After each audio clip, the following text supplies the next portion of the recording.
Andrés Piqueras, profesor titular de Antropología Social y Sociología Social de la Universidad Jaume I de Castellón, doctor en Sociología por la Universidad de Valencia. En América Latina, de manera específica, una región que usted ha estudiado mucho, pues estamos viendo el afianzamiento, como decía Sergio Guzmán, de gobiernos de derecha, algunos que están regresando a países que tuvieron años de gobiernos progresistas y que, bueno, pues está regresando la derecha a América Latina. Y de manera peligrosa, estos gobiernos que están regresando apuntan sus baterías discursivas en contra, por ejemplo, de Cuba, de México, de Brasil. Y esto, pues hay que ver el escudo de las Américas generado por Donald Trump, supuestamente bajo la idea de combatir el narcotráfico. Me gustaría que usted nos explicara qué papel juega este discurso de combatir el narcotráfico en el regreso de las derechas a la región de América Latina. Lo primero que hay que explicar para poder entender este proceso es que Estados Unidos está en un proceso de guerra sistémica permanente. Una guerra sistémica que, como su propio nombre indica, ya se ha hecho global, una guerra total de largo alcance para intentar impedir ser relevado en su hegemonía mundial. Todo esto vinculado a su profunda crisis, por supuesto, se pueden dar datos luego si interesan, y a la cada vez más escasez de recursos mundiales. La pugna por esos recursos es vital. Entonces, para ese proyecto, Estados Unidos está desatando esa guerra sistémica permanente, fundamentalmente en estos momentos en Centroasia y Asia Occidental y también en Europa. Para desatar esa guerra en estos lugares, incluido también África, sobre todo la parte del Sahel, pero con una desestabilización sistemática también de todo el continente, necesita hacer del continente americano su continente, el continente fortaleza y el continente explotación de recursos prácticamente gratuitos. Es decir, son nuestros. La comandante del Comando Sur norteamericano lo dijo sin ningún tipo de tapujos ni disimulos. Los recursos que hay en el continente americano son nuestros. Entonces, ¿para esto qué necesita? Obviamente necesita que no haya elementos díscolos en el continente americano.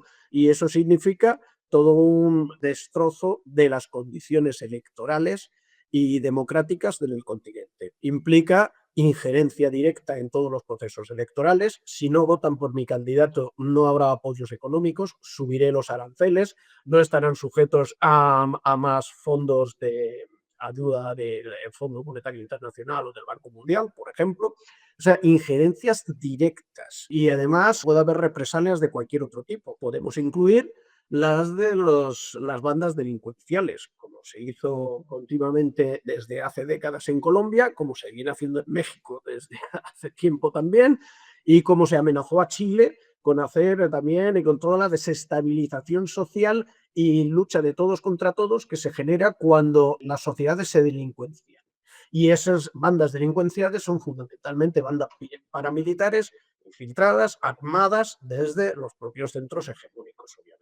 Aquí el apoyo del poder sionista mundial es fundamental porque contribuye a todo eso, tanto de servicios de inteligencia, de armamento, de preparación, de entrenamiento de fuerzas especiales paramilitares, etcétera. Todos que van, es una simbiosis que van de la mano porque el poder sionista mundial está empotrado con el poder territorial militar de Estados Unidos. Es un mismo ente, no son separables, ¿no? Por eso su pequeño grupo, minúsculo ente territorial ocupando Palestina puede hacer lo que le dé la gana, porque nadie le va a decir nada, porque está el poder sionista mundial y Estados Unidos juntos detrás de todo eso, ¿no?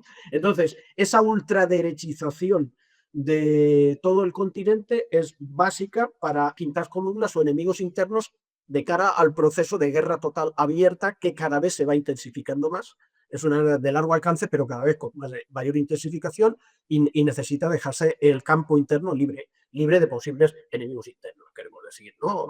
Todas las comillas que se quieran poner, y ya no va a respetar ni siquiera el progresismo rosa o el progresismo de más o menos socialdemócrata o demás, ¿no? Ya lo ha demostrado claramente en todos los procesos electorales. Queda Brasil, queda México y queda el incordio de Nicaragua, que se lo que una vez domesticada Venezuela o más o menos estando en una fase de ocupación pacífica por parte del imperio, con su poder sionista mundial también, que está lleno infiltrado cada vez más la inteligencia sionista en Venezuela. Y prácticamente estrangulada Cuba. prácticamente está en moneda de Cuba, porque que yo sepa, en el siglo XXI ninguna sociedad del mundo puede sobrevivir sin petróleo ni energía. Y Cuba ya ha demostrado por encima de la heroicidad humana que sí que ha podido resistir hasta ahora, pero no podrá aguantar mucho más si las cosas siguen así. Y aquí no puede uno dejar de pensar cómo es posible que aquellos que tienen que enfrentar la mayor agresión del imperio no sean capaces de enviar petróleo a Cuba, ¿no? Pensemos en Rusia, por ejemplo, ¿no? Pero esa sería ya otra cuestión. Los países como México o Brasil, que sí tienen petróleo, que lo podrían dar, están demasiado amenazados como para poder hacerlo y no tienen la suficiente fuerza de autonomía y soberanía propia como para poder enviar ese petróleo, ¿verdad? Así que una vez tenidas más o menos todos los palos de la agresión por un lado y por otro, y los pocos que quedan, se puede decir que las elecciones que vienen tanto en Brasil como en México no serán ni libres, ni democráticas, ni transparentes. Todos los procesos electorales que hemos visto hasta ahora son procesos tramposos, manipulados, y en algunos ni siquiera se han molestado en enseñar las actas, es decir, bueno, esto es el recuento, como en el caso de Honduras, el golpe que acaban de dar en Colombia, las elecciones que han sido totalmente fraudulentas, lo que pasó en Ecuador con delincuenciación también social. Es el caso paradigmático en el que un país se ha delincuenciado y se ha caotizado en más breve tiempo. Prácticamente en un año destrozan el país que era el más seguro de toda la parte sur de todo el continente americano, ¿no? de Sudamérica.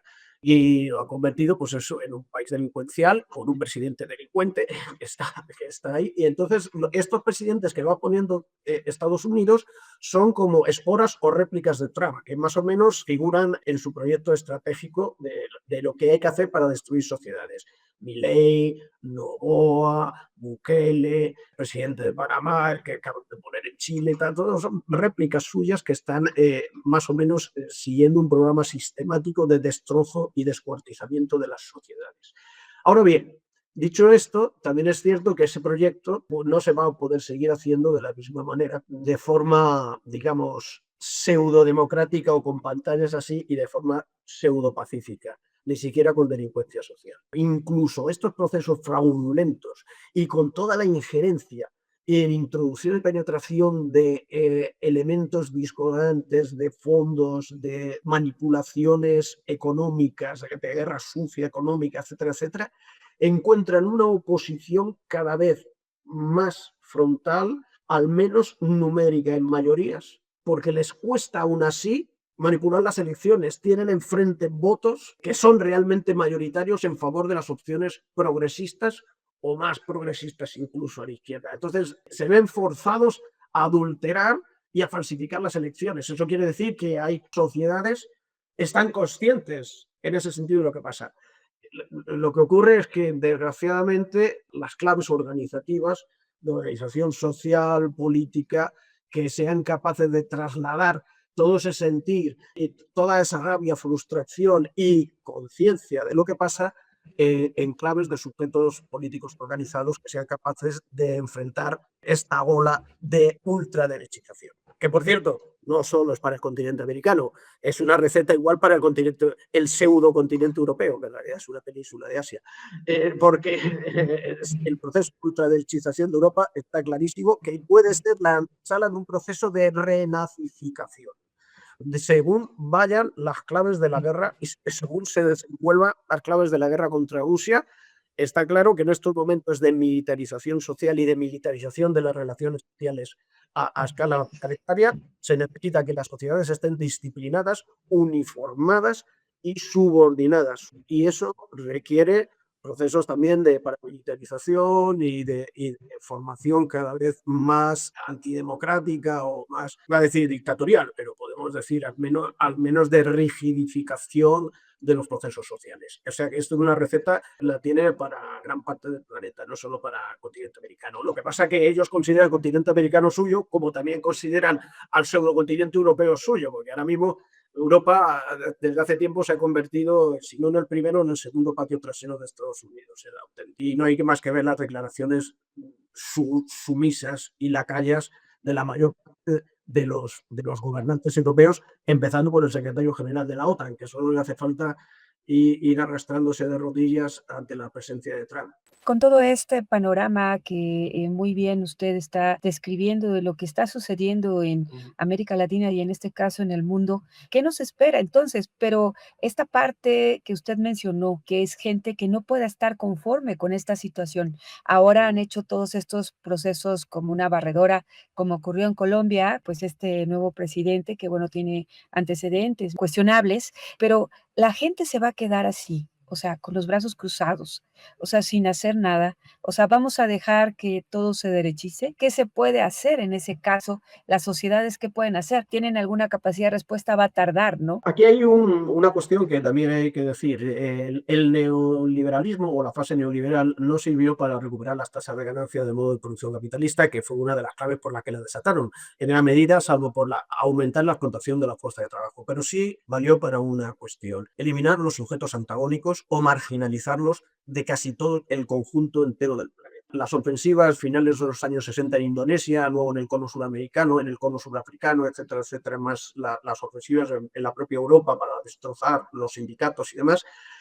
más luego la caída de la URSS y toda la entrega del eurocomunismo a la socialdemocracia y al orden del sistema, hace que prácticamente los sujetos antagónicos queden enormemente debilitados en todo el planeta. Reconstruir todo eso justo en un momento en el que el capital cambia de fase, de etapa, con recetas que son de fases anteriores del capitalismo, el capitalismo keynesiano en Europa que se intenta exportar a otros lugares del planeta, con la democracia y el progresismo se puede avanzar poco a poco con reformas y demás y tal, eso se acabó. El capital ya no va a dar juego para eso y ya lo está demostrando en el continente americano cada día.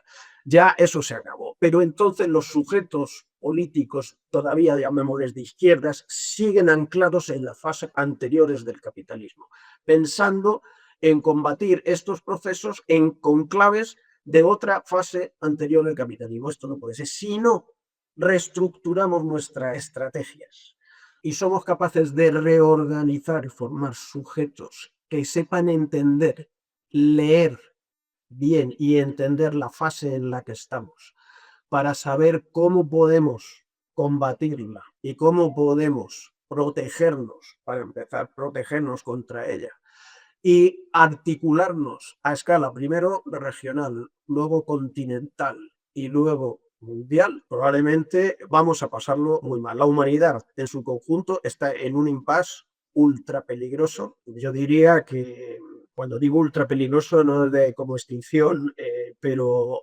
todo dependerá de si la guerra total llega a su fase nuclear o no llega a su fase nuclear.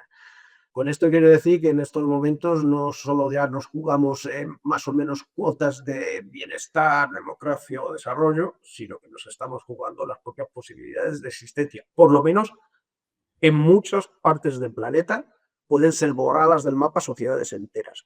El genocidio sistemático también ya nos lo han mostrado. No es ninguna tontería que nos lo muestren por televisión. Nos están diciendo, sí, ¿qué pasa? Eliminamos una sociedad entera. ¿Pasa algo? ¿Tenemos el poder detrás? ¿Alguien nos va a decir algo? A nosotros nos podemos escuchar de organismos internacionales y demás, no, pero nosotros lo hacemos y encima nos premiamos. Nos damos premios por eso. Y no solo estoy hablando de Palestina. Podemos hablar de lo que está pasando en Sudán, podemos hablar de lo que está pasando en República Democrática del Congo o lo que está pasando en Haití y en tantos otros lugares, exterminio sistemático de poblaciones. Entonces, si esos son advertencias claras para decir, mire, señores, esta es la fase en la que estamos y esto es lo que viene. Aquí ya no hay zanahoria, aquí ya solo hay palo. A nosotros nos queda la posibilidad de entender esa fase, saber lo que viene, cómo podemos reagruparnos, cómo podemos cambiar nuestro chip mental, cómo podemos reconstruir estrategias y cómo podemos, sobre todo, articularnos, ya digo, regional, continental y mundialmente. Una de las claves probablemente principales sería hacer algo así como una plataforma o frente, el nombre es lo de menos, antiimperialista, internacionalista mundial y por la paz. por la paz antiimperialista mundial, básicamente, porque esa lucha por la paz es la única que nos puede permitir la supervivencia. Y eso, bueno, en América se puede ver un poco más lejos. En Europa es vital, porque Estados Unidos está dispuesto a hacer otra guerra de barbarie en Europa, como hizo en la Primera y la Segunda Guerra Mundiales. Más de 60 millones de europeos se descuartizaron en las trincheras. Entonces, otra vez, esto se lo puedes decir a las madres cuando se lleven a su niño en los camiones para las trincheras y lo intente parar, ya será demasiado tarde. Si no empezamos ahora, y ya cada vez queda menos tiempo, porque en la cumbre de Ankara, en Turquía, claramente han dicho que están dispuestos a llegar al corazón de Rusia si hace falta, por lo que sea, aunque ciertamente hay divisiones dentro de la propia OTAN, porque no todo el mundo ve tan claro el hecho de enfrentar así con las buenas a esos niveles cada vez más profundos y más explícitos a la segunda o primera potencia nuclear del mundo. Está por ver si es la segunda o es la primera potencia nuclear del mundo, pero en cualquier caso, suficiente como para barrer Europa entera en menos de una semana. Así que estas son las claves mínimas así de entendimiento que puedo dar al respecto, que desgraciadamente no son muy halagüeñas, salvo por el hecho de que las luchas no cesan y los pueblos van a articular y van a encontrar nuevas formas de lucha, como las encontraron siempre en el momento histórico y en la fase del capital en la que han tenido que enfrentar. Lo que pasa es que ciertamente tarda en constituirse esa unión teoría-práctica, esa praxis, para decir, empezamos a entender y empezamos a hacer y a organizarnos. Eso lleva un tiempo. De ahí la responsabilidad de aquellas fuerzas que están organizadas, que están conscientes de lo que hay, de multiplicar los esfuerzos, de llevarle un mensaje a la sociedad, de socializar cada vez más todas estas claves. ¿México se puede salvar de esta derechización? Eso creo que lo saben ustedes mejor que yo. A ver, México siempre tuvo el problema de estar pegado a Estados Unidos. Aparte, la mitad del territorio de Estados Unidos es mexicano. Pues imagínense, ¿no? Pero Estados Unidos va a hacer todo lo posible por desestabilizar el país, por infiltrarle paramilitares, bandas delincuenciales, todo tipo de desestabilización, y hará falta una solidez ideológica, programática y pragmática muy clara para poder enfrentar eso. Y eso quiere decir que en estos momentos el gobierno, si quiere mantenerse, tiene que buscar las claves de vinculación y unidad popular con el pueblo, pero entendiendo y explicando claramente al pueblo lo que está pasando, y al mismo tiempo las organizaciones populares y de masas tener vínculos con el gobierno, pero no como para darle cartas en blanco, Nietzsche, que de decir, aquí estamos contigo, pasa lo que pasa, no, es decir, aquí estamos con estas condiciones y haciendo esto, y es la única posibilidad que tenemos de salvarnos todos e ir hacia adelante. Eso creo que es por donde se puede empezar a tirar, ¿no? Y para eso, una vez más, la responsabilidad de los movimientos sociales, de la parte de la sociedad que está organizada, que lucha, que es consciente, de multiplicar los esfuerzos, de difundir todo esto y de llegar cada vez a más partes del pueblo.